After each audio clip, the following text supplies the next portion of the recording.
I've made comments on this topic in past videos, but I believe that this topic actually deserves its own video. And I want you to honestly ask yourselves these questions. Do you consider yourself to be a prepper?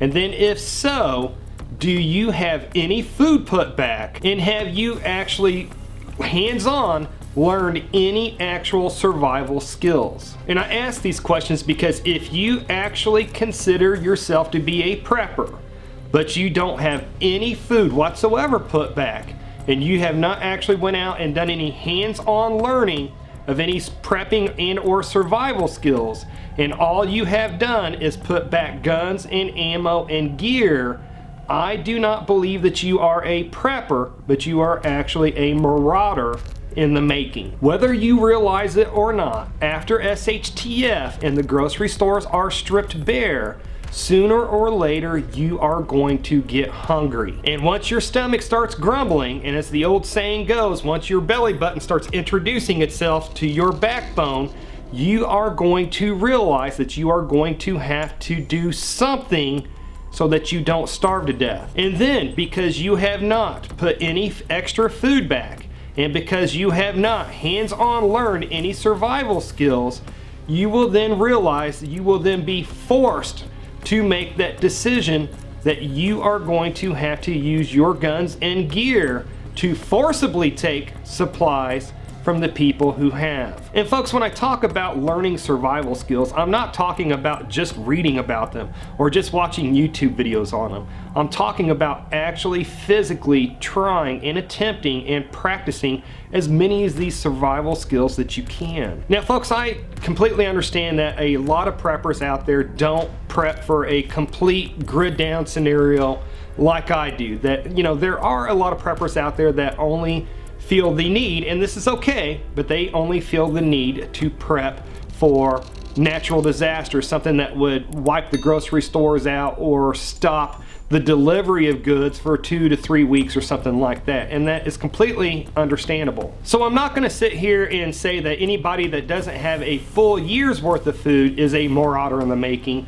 What I am talking about are the people that do consider them preppers of some level, but have absolutely no food put back, that have only guns and gear, and that do not practice or try to learn any survival skills whatsoever. And I also know that there are other preppers out there that have no plans to stockpile food because their plan is to lone wolf it in the wilderness after SHTF by foraging for wild edibles and stuff like that. And I think that is a bad idea, but that's a whole different video for a whole different time. Now, if you are one of those preppers that just haven't been able to put any food back yet, or just haven't gotten around to it yet, please know that I am not trying to judge you in this video, nor am I trying to put you down.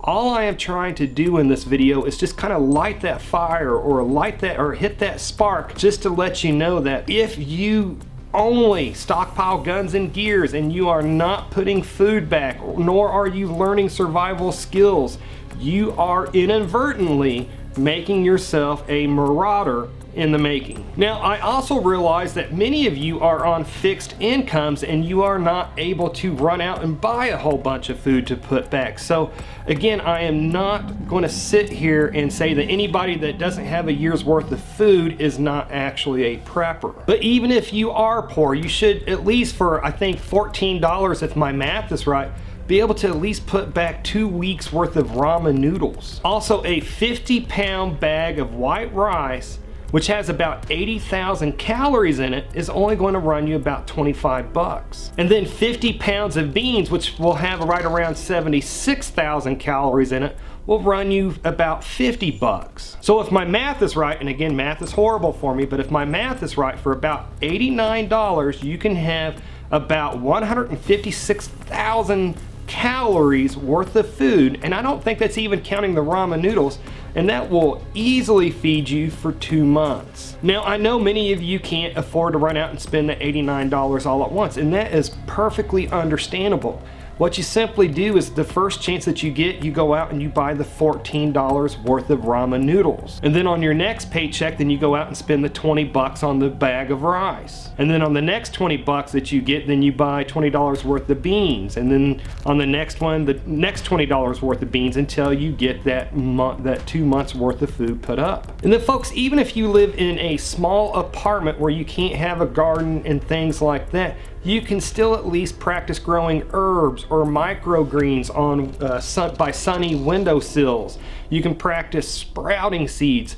You can still visit local parks and practice fire making, whatever. There's just a lot of things that you can still do even if you live in a small apartment in the city. Doing things like practicing growing the microgreens and the herbs and stuff like that, not only are they good survival skills to learn, but they will also provide you additional flavoring for those beans and rice, but they are jam-packed with nutrients and stuff like that for you. And again folks, just know that if you've not gotten around to putting any food back, or if you're not able to put that much food back, please again know I am not trying to judge or belittle you in this video. This video is aimed at the preppers who could put food back but choose not to, and choose to only store weapons and ammo and gear. So now I want to make this video a wealth of information for anybody that might stumble across it. So won't you do me a favor and please comment below